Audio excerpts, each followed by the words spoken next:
Hi friends, പവിത്ര സീരിയലിന്റെ പുതിയ എപ്പിസോഡിലെ നന്ദിനിയുടെ Vinayakan room clean ചെയ്യാനായിട്ട് പറയണേ. ഇത് കേൾക്കുന്നതും നന്ദിനി അറിയും, എന്തോന്ന്, ആഹാ, അപ്പൊ അതാണോ ഇവള് നിങ്ങളെ മാറ്റി വിളിച്ച് പറഞ്ഞത്. നേരിട്ട് പറഞ്ഞാൽ ഞാൻ ചെയ്യില്ലെന്ന് അറിയുന്നതുകൊണ്ട് നിങ്ങൾ വഴി ഒന്ന് ശ്രമിച്ചു നോക്കിയതായിരിക്കല്ലേ.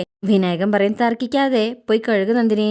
നന്ദിനി പറയും, എനിക്ക് മനസ്സില്ല. ഇതേ സമയം വിക്രവും വിഷുവും ശ്രീജടത്തെയൊക്കെ ഇതിങ്ങനെ ശ്രദ്ധിച്ചോണ്ട് നിൽക്കാട്ടോ. വിനായകൻ പറയും, നന്ദിനി പ്ലീസ്, ഞാൻ പറയുന്ന കേൾക്ക്, ചെന്ന് മുറി കഴുകു. നന്ദിനി പറയും, നിങ്ങൾ എന്തിനാ മനുഷ്യനെ ഇവളെങ്ങനെ പേടിക്കുന്നത്? എനിക്ക് പറ്റില്ലെന്ന് പറഞ്ഞില്ലേ.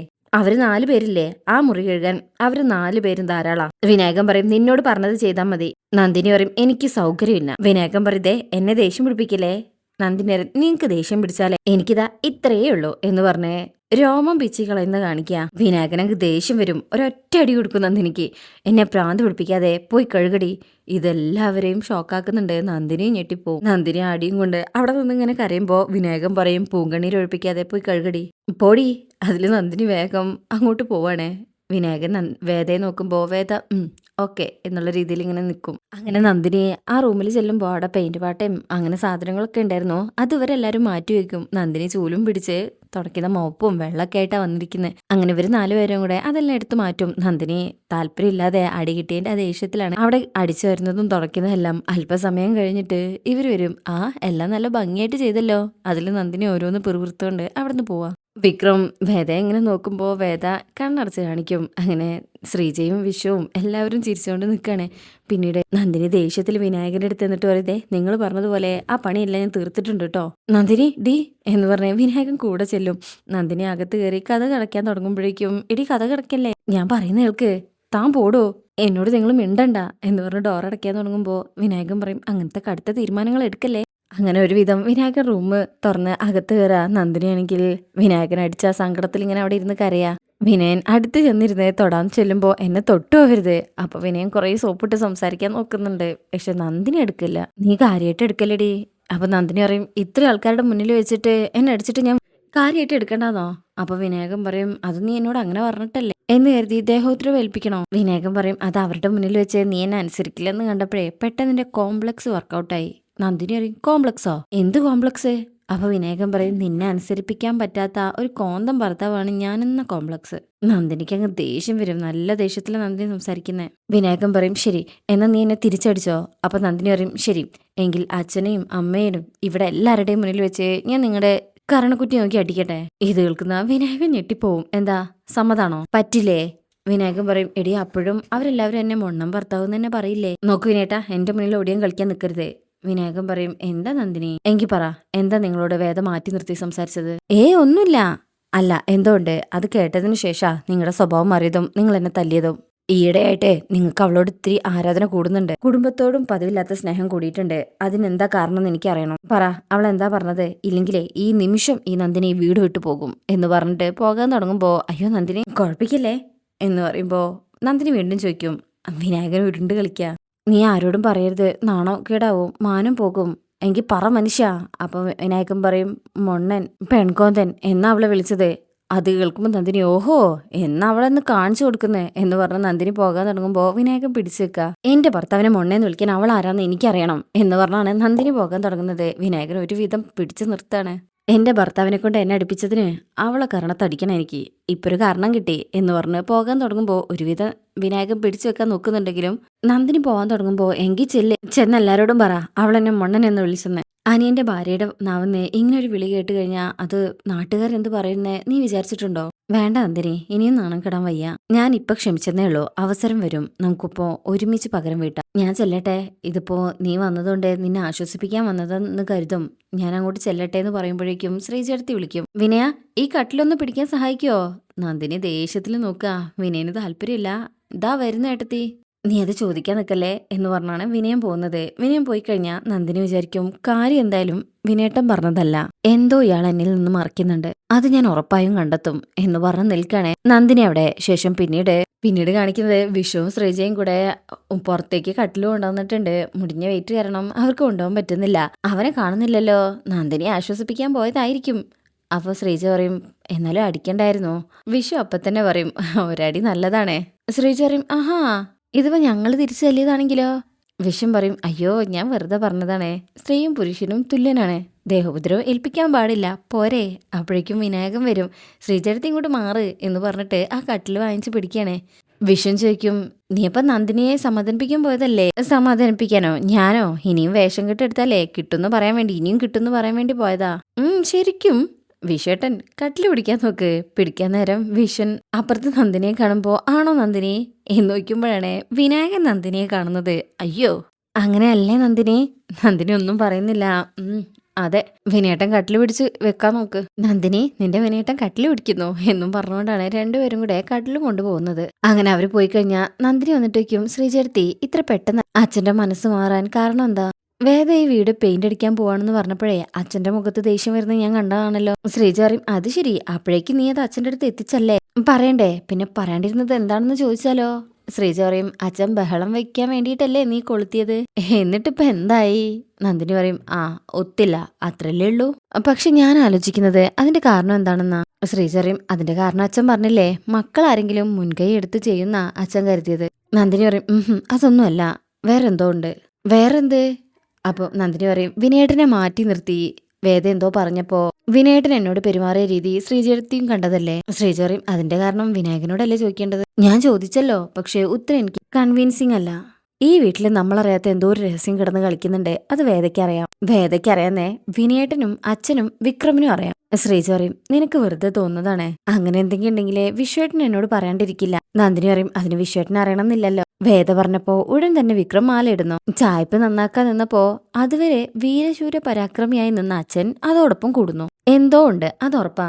ശ്രീജ പറയും, ഈ വീട്ടിലെല്ലാരും സമാധാനത്തോടെ നിൽക്കുന്നത് ഇപ്പൊ കണ്ടിട്ട് നിനക്ക് സഹിക്കുന്നില്ല അല്ലേ നന്ദിനി? എന്റെ ശ്രീചേർത്തി, അതല്ല ഞാൻ പറയുന്നതിൽ കാര്യമുണ്ട്. ഒരു കാര്യമില്ല. വിക്രം മാല ഇട്ടതോടെ അച്ഛനും അമ്മയ്ക്കും വലിയ സന്തോഷമായി. അതിന്റെ ലക്ഷണാണ്. നീ വെറുതെ ആലോചിച്ച് കൂട്ടിയിട്ട് ഈ വീട് കുഴപ്പത്തിലെത്തിക്കണ്ട, മനസ്സിലായോ? നന്ദിനി പറയും, ശ്രീചേർത്തിയെപ്പോലെ ഒരു പൊട്ടിക്കാളിയോട് പറയാമെന്ന എന്നെ വേണം പറയാൻ. മനുഷ്യനായ അല്പ അന്വേഷണ ബുദ്ധിയൊക്കെ വേണം. ശ്രീചേർത്തിക്ക് അത് അടുത്തൂടെ പോലും പോയിട്ടില്ല. ശ്രീജ പറയും, നീ ഇപ്പൊ കാണിക്കുന്നത് ബുദ്ധിയല്ല, കുത്തിത്തെരുപ്പിനുള്ള ചൊവയാ എന്ന് പറഞ്ഞ ശ്രീജ അവിടുന്ന് പോകുമ്പോ നന്ദിനി കൊഞ്ഞണം കുത്തി കാണിക്കും. ശേഷം പിന്നീട് കാണിക്കുന്നത് വേദയും വിക്രവും കൂടെ ഇപ്പൊ ക്ഷേത്രത്തിൽ വന്നിരിക്കുകയാണ്. അങ്ങനെ പ്രാർത്ഥിച്ച് പ്രസാദമൊക്കെ വാങ്ങിച്ച് വിക്രത്തിന്റെ നെറ്റിയിൽ വേദ തൊട്ടു കൊടുക്കും. ഇറങ്ങാൻ നേരത്തെ വേദ പറയും, നമുക്ക് അല്പസമയം ഇരുന്നിട്ട് പോയാലോ? ശിവന്റെ ക്ഷേത്രത്തിൽ വന്നാല് കുറച്ചു സമയം ഇരിക്കണം എന്നാ. അങ്ങനെയൊക്കെ ഉണ്ടോ? അപ്പൊ വേദ പറയും, കേട്ടിട്ടില്ലേ, അതിന് കാരണമൊക്കെ ഉണ്ട്. വിക്രം ചിരിക്കും, എന്താണാവോ കാരണം? വേദ പറയും, ഒന്നല്ല 3 കാരണങ്ങളുണ്ട്. എന്തൊക്കെയാണാവോ അത്? വേദ പറയും, ഒന്ന് അമ്പലം എന്ന് പറയുന്നത് ആത്മശാന്തി കിട്ടുന്നതാണ്. തൊഴുതു കഴിഞ്ഞാൽ ഉടൻ തന്നെ പുറത്തു പോവാതെ അല്പസമയം ഇരിക്കുന്നത് മനസ്സിലുള്ള ആശയക്കുഴപ്പങ്ങളെ പരിഹരിച്ച് ശാന്തി വരുത്താൻ നമ്മളെ സഹായിക്കുന്നു. അപ്പൊ വേദ പറയും, പിന്നെ അടുത്തത്, വെറുതെ വന്ന് തൊഴുതുകൊണ്ട് കാര്യമൊന്നുമില്ല. ദൈവാനുഭവം എന്നുള്ളത് നമ്മുടെ ഉള്ളിലുണ്ടാവണം. പരമശിവൻ പ്രപഞ്ചനാഥനാ. വിശ്വം മുഴുവൻ നിറഞ്ഞു നിൽക്കുന്ന ആ പ്രവാഹം ഉള്ളിലേക്ക് ആവാഹിക്കാൻ അല്പസമയം നമ്മൾ ഇവിടെ ഇരിക്കണം എന്നാണ് എന്ന് പറഞ്ഞുകൊണ്ട് അവരവിടെ ആൽത്തറയിൽ പോയിരിക്കും. വിക്രം പറയും, എന്ന് പറഞ്ഞാലേ തോട്ടപ്പടിയിലെ അമ്പലത്ത് പോയാലും പ്രപഞ്ചത്തിന്റെ മുഴുവൻ അനുഭവം നമുക്ക് കിട്ടുമല്ലേ? കൊള്ളാലോ. വേദ പറയും, വിക്രം സ്വാമി കറുപ്പെടുത്ത് ഇങ്ങനെ കളിയാക്കാൻ നിൽക്കരുത്. വിക്രം പറയും, ഞാൻ കാര്യമായിട്ട് പറഞ്ഞതാ, നാം തന്നെയാണല്ലോ പ്രപഞ്ചം. അപ്പൊ പിന്നെ വേദ പറഞ്ഞത് ശരിയായിരിക്കും. ഇനിയിപ്പോ 3ാമത്തെ ഗുണം എന്താണാവോ?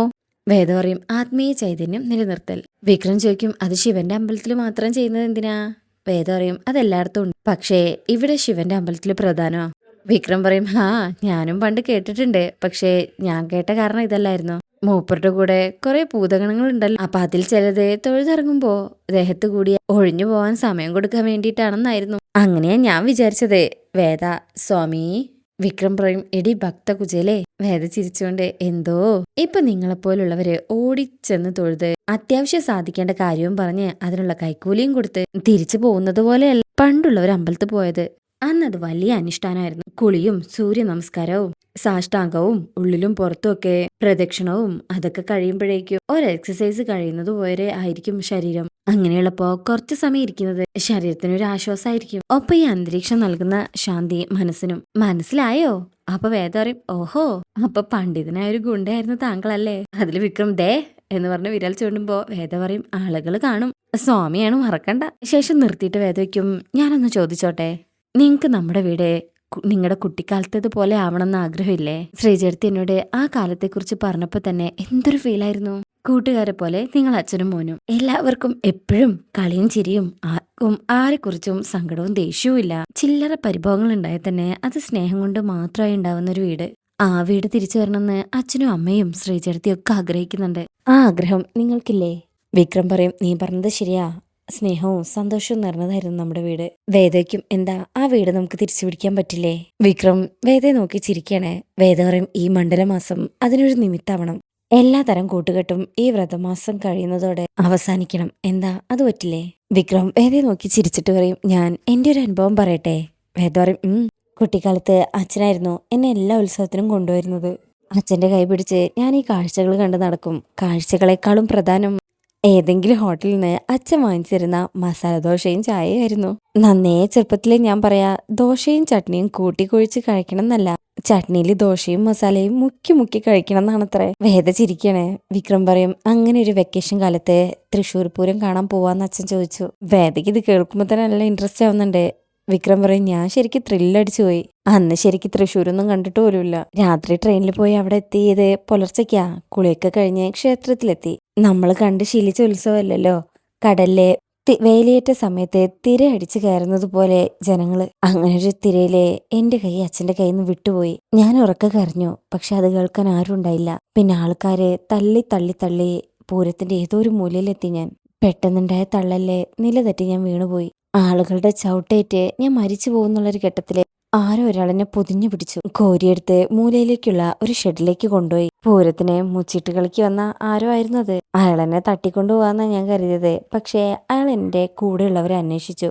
കണ്ടുപിടിച്ചു തരാന്ന് വാക്കു തന്നു. എങ്ങനെയാന്നൊന്നും അറിയില്ല. അന്ന് ഇരുട്ടുന്നതിന് മുമ്പ് അയാൾ എന്നെ അച്ഛന്റെ കയ്യിൽ ഏൽപ്പിച്ചു. വേദ പറയും, അന്ന് ഒരുപാട് പേടിച്ചു പോയിട്ടുണ്ടെങ്കിലും ഇന്ന് കേൾക്കാൻ രസമുണ്ട് അതിന്റെ സാങ്കത്യം. പക്ഷെ മനസ്സിലായില്ല, അന്ന് ആൾക്കൂട്ടത്തിൽ പെട്ടുപോയപ്പോ എന്നെ പൊതിഞ്ഞു പിടിച്ച ആളില്ലേ, അതുപോലെ പിൽക്കാലത്തൊരിക്കൽ ആരുമില്ലാതെ ഞാൻ ഒറ്റപ്പെട്ടു പോയപ്പോ എന്നെ പൊതിഞ്ഞു പിടിച്ച ആളാ ശ്രീനിവാസൻ സാർ. ആരുമില്ലാതെ നാണം കെട്ടു നിന്ന സമയത്ത് കർണനെ ചേർത്ത് പിടിച്ച ദുര്യോധനന്റെ കഥയില്ലേ, അതുപോലെ നീ എത്രത്തോളം എന്നെ വ്രതമെടുപ്പിച്ചാലും മല ചവിട്ടിച്ചാലും ആ ബന്ധം അവസാനിക്കാൻ പോകുന്നില്ല. വേദയ്ക്കത് കേട്ടിട്ട് പുച്ഛം തോന്നാണ്. എന്നിട്ട് പറയും, അത് നിങ്ങളുടെ ഇഷ്ടം. തെറ്റിൽ നിന്ന് തെറ്റുകളിലേക്കാണ് ഒരാൾ നയിക്കുന്നതെന്ന് ബോധ്യപ്പെട്ടിട്ടും അത് തിരുത്താൻ കഴിയാതെ അയാളോടൊപ്പം നിൽക്കാനാണ് നിങ്ങൾ ആഗ്രഹിക്കുന്നതെങ്കിൽ അത് തടയാൻ മറ്റാർക്കും ആവില്ല. പക്ഷേ ശ്രീകാര്യ ശ്രീനിവാസനോട് കൂടെ നിൽക്കാൻ വേണ്ടി നിങ്ങൾ എന്നോട് പറഞ്ഞ 2 ഉദാഹരണങ്ങൾ നിങ്ങളുടെ തീരുമാനത്തെ സപ്പോർട്ട് ചെയ്യുന്നതല്ലെന്ന് മാത്രം. സ്നേഹനിധിയായ അച്ഛന്റെ കയ്യിൽ നിന്ന് അറിയാതെ കൈവിട്ടു പോയപ്പോ നിങ്ങളെ പൊതിഞ്ഞു പിടിച്ച ആളുണ്ടല്ലോ, അയാളുടെ ഇഷ്ടപ്രകാരം നിങ്ങളെ കൂടെ കൊണ്ടുപോവുകയല്ല ചെയ്തത്. പകരം നിങ്ങളുടെ അച്ഛനെ കണ്ടെത്തി തിരിച്ചേൽപ്പിക്കുക ചെയ്തത്. പിന്നെയുള്ളത് ഇതിഹാസ നായകന്മാര് തുല്യമായി സ്വയം താരതമ്യപ്പെടുത്തുന്ന വീരസ്യമാണ്. അത് വെറും വേസ്റ്റ് ആണെന്ന് ഞാൻ പറയൂ. അത്രയ്ക്കൊക്കെ ഉയരത്തിലെ നമ്മൾ സാധാരണ മനുഷ്യരെത്തില്ലല്ലോ. ഇനി താരതമ്യം ചെയ്യണമെങ്കിൽ തന്നെ കർണന്റെ ജീവിതം വലിയൊരു ട്രാജഡി ആയിരുന്നു. ശരിക്കും ആ ട്രാജഡി എന്തായിരുന്നു അറിയോ?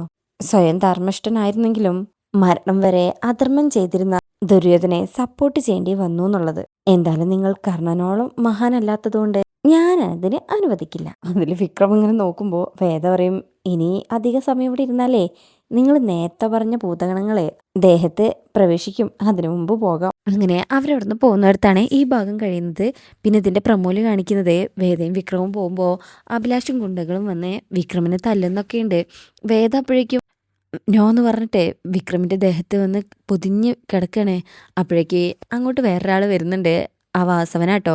അങ്ങനെ അയാൾ വന്ന് വേദയോട് എന്തൊക്കെയോ പറഞ്ഞ് അവിടുന്ന് പോകുമ്പോൾ വേദ വിക്രമിനെ ചേർത്ത് പിടിച്ചിങ്ങനെ ഇരിക്കുന്നിടത്തൊക്കെയാണ് പ്രമോ ഉള്ളത്. അപ്പോൾ ഡീറ്റെയിലിംഗ് റിവ്യൂ ആയിട്ട് ഉടൻ തന്നെ വരാം. റിവ്യൂ ഇഷ്ടപ്പെട്ടിട്ടുണ്ടെങ്കിൽ ചാനൽ എല്ലാവരും ഒന്ന് ലൈക്ക് ചെയ്യുക, സബ്സ്ക്രൈബ്